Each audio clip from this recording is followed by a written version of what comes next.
অরু আর শুভ্র যখন বাড়ি পৌঁছালো তখন দুপুর হয়েছে।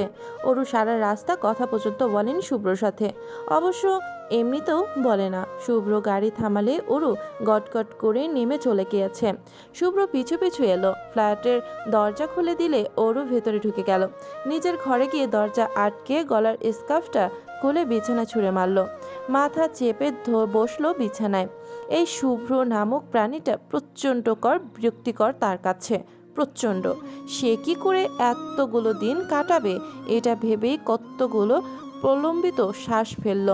ওরও সময় নিয়ে নিজের রাগ নিয়ন্ত্রণে আনার চেষ্টা করলো। এরপর উঠে গিয়ে কাবার্ডের কাছে দাঁড়ালো। কাবার্ড থেকে একটা টি শার্ট আর প্লাজো বের করলো, বাসায় পরার জন্য সাধারণত যা কমফোর্টেবল। ওরও ঠিক করলো গরম পানিতে লম্বা একটা শাওয়ার নেবে। সে ঘরের অ্যাটাচ বাথরুমে চলে গেল। গোসল করে বের হলো, চুল মুছতে মুছতে তোয়ালে ব্যালকনিতে মেলে দিতে গেল। সেখানে দড়ির মতো একটা কিছু টানানো, নিচ থেকে কি অদ্ভুত লাগবে এখানে জামা কাপড় শুকাতে দিলে। ওরও তবুও তোয়ালে মেলে দিল। মাঝে মধ্যে কিছু জিনিস অদ্ভুত লাগা খারাপ লাগে না, সরি কাট মাঝে মধ্যে কিছু জিনিস অদ্ভুত লাগা খারাপ না। তোয়ালে মেলেও দাঁড়িয়ে রইল ব্যালকনিতে অনেকক্ষণ। এখানে থেকে ভিউটা সুন্দর, ওর পছন্দ হলো। কিছু একটা ভেবে ঘর থেকে লোকটা কিছু একটা ভেবে ঘর থেকে ফোনটা নিয়ে এলো, কয়েকটা ছবি তুললো বাহিরের। ক্যামেরার ঘুরিয়ে পাশে আনতেই থেমে গেল। স্ক্রিনের ভেতর থেকে বাদর দেখে ভুরু কুঁচকে এলো, হাসি হাসি মুখ দুঃখে ভরে উঠল। ফোন নামিয়ে দেখলো পাশের বারান্দায় শুভ্র দাঁড়িয়ে কার সাথে হেসে হেসে ফোনে কথা বলছে। সে মুখ কুঁচকে ভেতরে চলে এলো। এ নতুন না, এখানে এসেছে গতকাল। এর মধ্যে যখনই শুভ্র নামক প্রাণীটি তার সামনে পড়েছে তখনই অরু তাকে কথা বলতে দেখেছে। অরুর ধারণাতে শুভ্র 24 ঘন্টার 32 ঘন্টাই ফোনে বকবক করে। এত বকবক তো মানুষ প্রেমিকার সাথেও লুতুপুতু করেও বলে না। তাও যদি কোনো ভালো কথা হতো, সারাক্ষণ অফিসের কাজ বাজ নিয়ে বকবক করে। কিছুক্ষণ পর পর অ্যাসিস্ট্যান্ট ম্যানেজারের ফোন দিয়ে দিয়ে এক একটা কথা বলে, আর সেও তাদের পেছন লেগে পড়ে। এই তো গতকালকে অরু ঘর থেকে বেরিয়েছিল পানি খেতে। সে যখন ড্রয়িং রুমে গেল দেখলো সেখানে শুভ্র বসা, কোলে ল্যাপটপ, সামনের টেবিল সহ সোফা জুড়ে কিছু ফাইল ছড়িয়ে রয়েছে। খুব মনোযোগ সহকারে ফাইল ঘেঁটে কিবোর্ড চেপে যাচ্ছে অভ্যাসগত, দক্ষ ও দ্রুত হাতে। অরু তাকে দেখে ভুরু কুঁচকে চেয়েছিল, যদিও অরুকে তখনও সে দেখেনি। অরু তার দিকে অদ্ভুত রকম ভুরু কুঁচকে চেয়ে ঘরে ফিরে এসেছে। লোকটাকে তার যে পরিমাণের অপছন্দ, তাকে দেখে খাবার পানি খাওয়ার ইচ্ছা চলে গিয়েছে। অরু দরজা নক করলো। অরু ভুরু কুঁচকায়, ফোন রেখে উঠে গিয়ে দরজা খুলে দেখে শুভ্র দাঁড়িয়ে। অরুকে দেখে অদ্ভুত গলায় বলল, লাঞ্চ করবে না? টেবিলে খাবার বেড়ে রেখেছি, খেতে এসো। অরু তার দিকে চেয়ে তীক্ষ্ণ স্বরে বলল, খাবো না আমি। শুভ্র ভুরু কুঁচকে তাকায়, কেন? খিদে নেই। সকালে তো ঠিক করে খাওনি, খিদে থাকবে না কেন তাহলে? ওরও ভুরু কুঁচকায়, এত খেয়াল কেন রাখছে তার? আজব ব্যাপার স্যাপার। ওরুকে তো তার পছন্দই না, তবে এত আদর যত্নের কারণ কি? এই লোক নিজের স্বার্থ ছাড়া কিচ্ছু করছে নাকি? বিয়েটাও তো নিজের স্বার্থের জন্য করেছিল। রাগে বিরক্তিতে ওরুর জিভ তেতে হয়ে এলো। এতক্ষণ অপ্রস্তুত বোধ করেছিল শুভ্র। অরুর কুঁচকে আসা মুখ চোখ দেখে এবার আরও বেশি অপ্রস্তুত বোধ করলো। এত কথা না বলে খেতে এসো, আমার খিদে পেয়েছে বলেই শুভ্র চলে গেল ডাইনিং টেবিলের দিকে। ওরও খেপে গেল, লোকটা নিজেকে হনু মনে করে নাকি?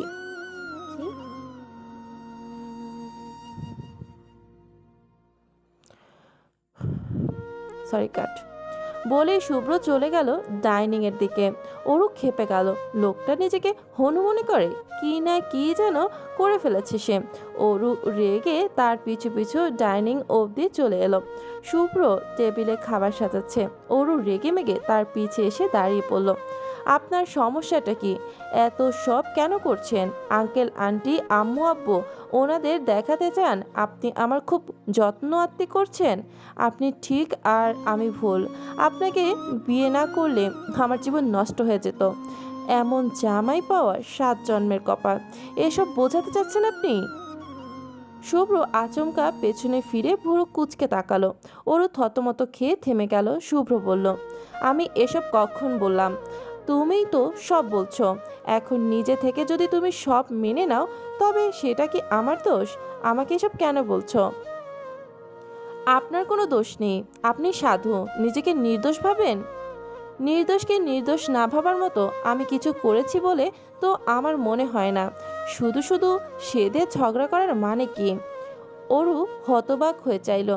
এত কিছু করেও নিজেকে ঠিকভাবে এই লোক এতটা খারাপ কেউ কি করে হয়? অরুর কেমন যে লাগলো তা বলার বাইরে। তার আগে গা রিরি করে উঠছে। সে এগিয়ে এসে শুভ্রর মুখোমুখি হয়ে দাঁড়ালো। শুভ্র তখনও নির্লিপ্ত চোখে চেয়ে। অরু তীব্র ঘৃণা নিয়ে দাঁতে দাঁত চেপে বলল, আপনি আমার সাথে যা যা করেছেন শুভ্র, আই সয়ার আমি আপনাকে কখনো ক্ষমা করব না, মরে গেলেও না। এই বিয়ে মানা তো আরও দূরের ব্যাপার। এসব আদিক্ষেতা দেখিয়ে ভাববেন না খুব বড় কিছু করে ফেলেছেন। আমার আপনাকে একদমই পছন্দ নয়। শুভ্রর মাঝে বিশেষ ভাবাবেগ যে দেখা গেল না তা না। শুভ্র বিশেষ ভ্রুক্ষেপ না দেখিয়ে গম্ভীর গলায় বলল, শেষ? কথা শেষ নাকি বাকি আছে এখনো? শেষ হলে প্লিজ খেতে বসো, না হলে খেয়ে নাও। সরি কাট। না হলে খেও না। তবে এসব কথা বলে খ্যান খ্যান করো না, আমার মোটেও ভালো লাগছে না ওরও। সে চলে গেল, ফেলে গেল ভঙ্গুর একটা মেয়েকে যে এতগুলো বছর এতটা যন্ত্রণা নিয়ে বেঁচেছিল। পাড়া মহল্লা যার বদনাম রটে ছিল। রাস্তায় হাঁটতে গেলে লোকের কতই কি কথা শুনতে হতো, সেগুলো আজও কানে বাজে তার। লোকে আঙুল তুলে তাকে দেখিয়ে বলতো, ওই তো দেখো ওরও যাচ্ছে, ওরই না জামাই বিয়ার দিন রাইখে চলে গিয়েছিল। আরে হ্যাঁ, বেচারি কয়দিনও সংসার করতে পারলো না, তার আগেই স্বামী চইলা গেল। কোনো সমস্যা টমস্যা ছিল নাকি মেয়ের? অরুর মাঝে মধ্যে মরে যেতে মন চাইতো। মনে হতো এমন জীবনের দরকার কি তার? বাবা মা কেন এমন করছিল তার সাথে? অরু নির্জীব হয়ে দেখলো ও শুভ্রকে। অপমানে চোখে জল জমল। অরু আর দাঁড়াতে পারলো না সেখানে, ছুটে ঘরে চলে এলো। শুভ্র এমন ছোটাছুটি দেখেও কিছু বলল না। অরু দরজা লাগিয়ে বিছানায় বসে পড়ল। আচমকা শব্দ করে কেঁদে উঠল। কান্নার আওয়াজ যেন বাইরে না যায়, মুখ চেপে ধরল। এমন লোকের সাথে সে কি করে থাকবে? মন মানসিকতা কারো এমন কি করে হয়? ওরও মরে যাচ্ছে। কত আশা ছিল তার বিয়ে নিয়ে, সব ভেঙে গিয়েছে। তার জীবন ধ্বংস করেছে তার বাবা মা আঙ্কেল আন্টি, আর এখনো করে যাচ্ছে শুভ্র। সে তাদের কখনো ক্ষমা করবে না, কখনো না। আচ্ছা, তার কি মরে যাওয়া উচিত? এত কিছুর পরেও সে বেঁচে আছে কি করে? হাজারো বাজে চিন্তা আসছে মাথায়। তখন ফোন বাজলো তার। অরুর কান্না থেমেছে তখন। সে ফোন হাতে নিয়ে দেখলো আননোন নাম্বার। গলা পরিষ্কার করে কল রিসিভ করে কানে ফোন ঠেকালো। হ্যালো। ওপাশ থেকে পরিচিত গলা এলো, অরু, মা আমার, কেমন আছিস সোনা? তখন ফোন বাজলো।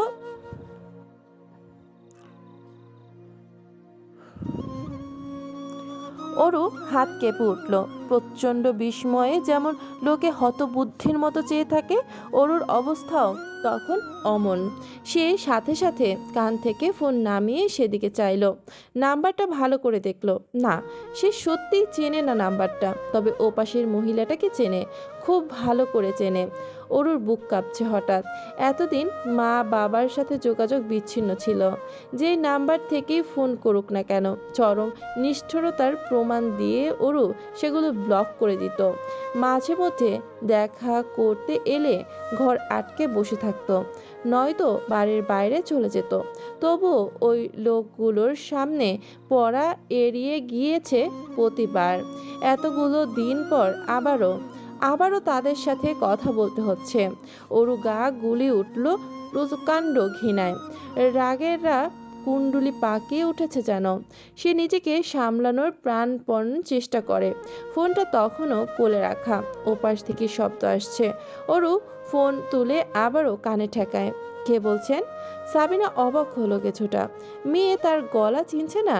কি সব অবিশ্বাস্য ব্যাপার স্যাপার ঘটছে আজকাল। আদৌ চিনছে না নাকি ইচ্ছে করে বলছে এমন? তা নয় তো কি আর। এত রেগে আছে সে এখনো। 3 বছর তো হলো, আর কত?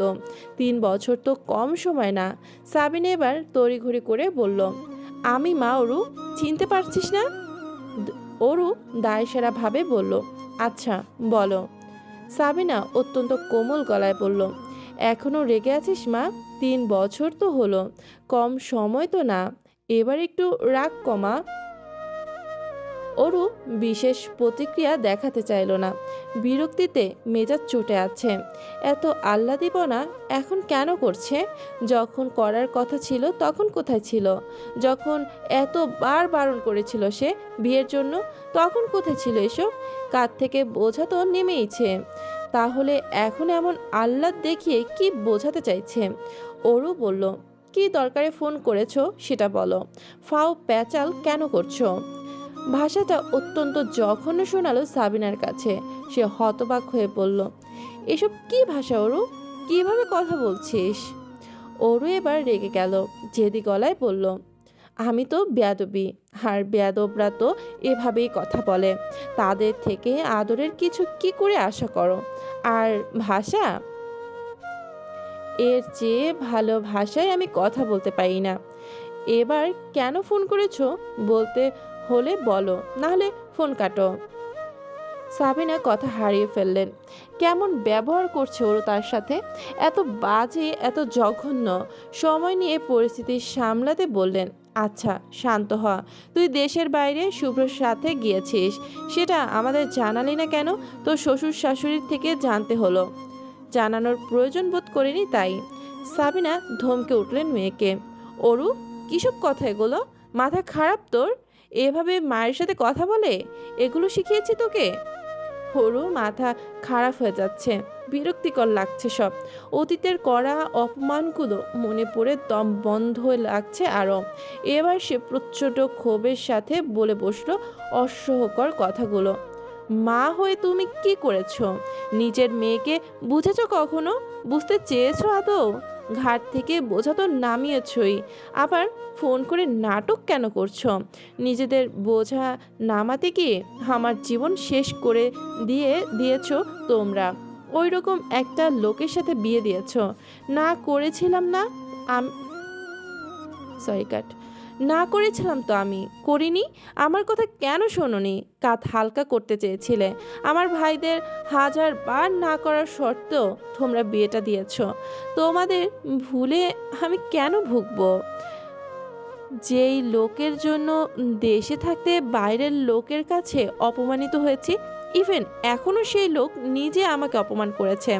সে তো সম্পূর্ণই নির্দোষ। তাকে তোমরা কখনোই দোষ দিয়েছো? সব ভুল তো আমার কপালের। তোমাদের মেয়ে হওয়াটাই ভুল ছিল আমার। ভরণ পোষণটুকু যদি নাই নিতে পারো তাহলে দুনিয়াতে কেন এনেছিলে? অন্তত এসব সহ্য করতে হতো না আমাকে। সাবিনা হতবাক হয়ে গেলেন। পাশে বসে স্বামীর দিকে তাকালেন। ফারুক খান তখনও ফোনের দিকে তাকিয়ে আছেন এক দৃষ্টিতে। কথা বলার শেষ শক্তিটুকুও যেন কথা বলার শেষ শক্তিটুকুও যেন খুঁয়ে বসেছেন তিনি। এত কিছু হয়ে গেল, এত বড় ভুল কি করে হলো? তখন কেন মেয়ের কথা শুনেনি তারা? আজ এসব হতো না তাহলে। মেয়েটার সাথে সম্পর্কটা অন্তত ঠিক থাকতো।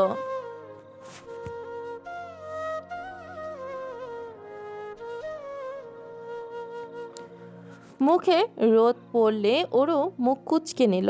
পাশ ফিরে আবারও ঘুমাতে চাইল। তখনই বিরক্তিকর আওয়াজ তুলে অ্যালার্ম ঘড়িটা বেঁচে উঠল।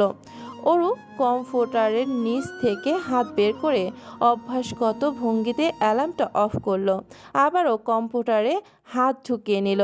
একটু চোখ মুখে লেগে এলে আবারও অ্যালার্ম বেজে উঠল। ওরু এবার উঠল, উঠে বসে শান্ত হলো একটু। অ্যালার্ম ঘড়িটা হাতে নিয়ে ব্যাটারি খুলে পাশের টেবিলের উপর আবার রেখে দিল।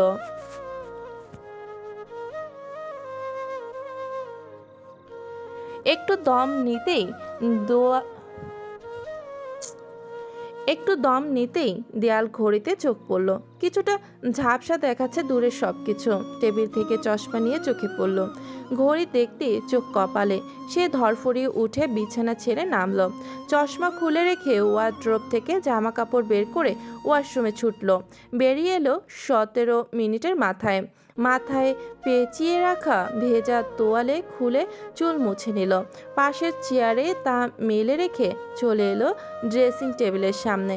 ড্রয়ার থেকে হেয়ার ড্রায়ারটা বের করে প্লাগে লাগালো। অন করে চুল শুকাতে লাগলো কৃত্রিম গরম হাওয়ায়। মিনিট শুকিয়েই অফ করে রেখে দিল। সাধারণত সে এগুলো ব্যবহার করে না, খুব একটা প্রয়োজন ছাড়া। এখন দ্রুত চুল শুকাতে হবে বলে ব্যবহার করছে। ওরু কানে ছোট্ট সাদা টপটা পরে বিছানার কাছে গেল দৌড়ে। বিছানার থেকে ওভারকোটটা তুলে গায়ে জড়িয়ে নিল। ব্যাগে ফোন ভরে কাঁধে নিয়ে নিল। ড্রেসিং টেবিল থেকে ঘড়িটা নিয়ে হাতে পড়তে পড়তে বেরিয়ে এলো ঘর ছেড়ে। ঘর থেকে বেরোতেই দেখলো ডাইনিং টেবিলে বসা স্যুট বুট পরিহিত শুভ্রকে। তার এক হাতে কফির মগ, অন্য হাতে ফোন। ভুরু দ্বয়ের মাঝে অসম্ভব ভাঁজ ফেলে ফোনের নীল আলোতে ডুবে আছে। ফাঁকে ফাঁকে কফিতে চুমুক দিচ্ছে। ওরও তব্দ শ্বাস ত্যাগ করে। এতগুলো দিন এসব দেখা তার নিত্যদিনের কাণ্ড। ঘর থেকে বেরিয়েই যে দৃশ্য তার সামনে সবার প্রথমে পড়ে তা হলো এটাই। তবে মাঝে মধ্যে সৌভাগ্যবশত দেরিতে ঘুম থেকে উঠলে এসব আর দেখতে হয় না। অরুর মতে যেই দিন সকালে তার শুভ্রকে দেখতে হয় না, সেই দিনটা তার খুব হাসি খুশি যায়। ভার্সিটিতেও বাড়িতেও। অরু নিজের দিকে তাকালো একবার। কালো টপসের সাথে কালো ফর্মাল প্যান্ট, উপরে হাঁটু সমান ব্রাউন রঙের একটা ওভারকোট। আজ মাসের 1 তারিখ, অরুর অফিস জয়নিং ডে। সকাল সকাল এত তাড়াহুড়া করার পেছনের প্রধান কারণ এটা।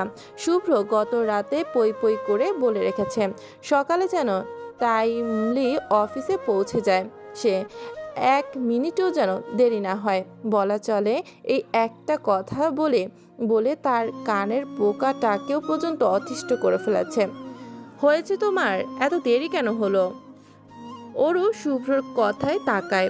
ডাইনিং টেবিলের দিকে এগিয়ে যেতে যেতে দায়সারাভাবে বলে, ঘুম থেকে উঠে দেরি হয়ে গেছে। শুভ্র তীক্ষ্ণ চোখে চায়, হাত ঘড়িতে চোখ বুলিয়ে শান্ত শীতল গলায় বলে, এখন 8টা 16 বাজে, অফিস 9টায়। তোমার খাবার খেতে খেতে কমপক্ষে 15 মিনিট লাগবে। যেহেতু তুমি পাখির মতো ঠুকরে ঠুকরে খাও, এরপর জুতো পরবে, নিচে নামবে, আরও 8 মিনিটের মতো লাগবে। ততক্ষণে 8টা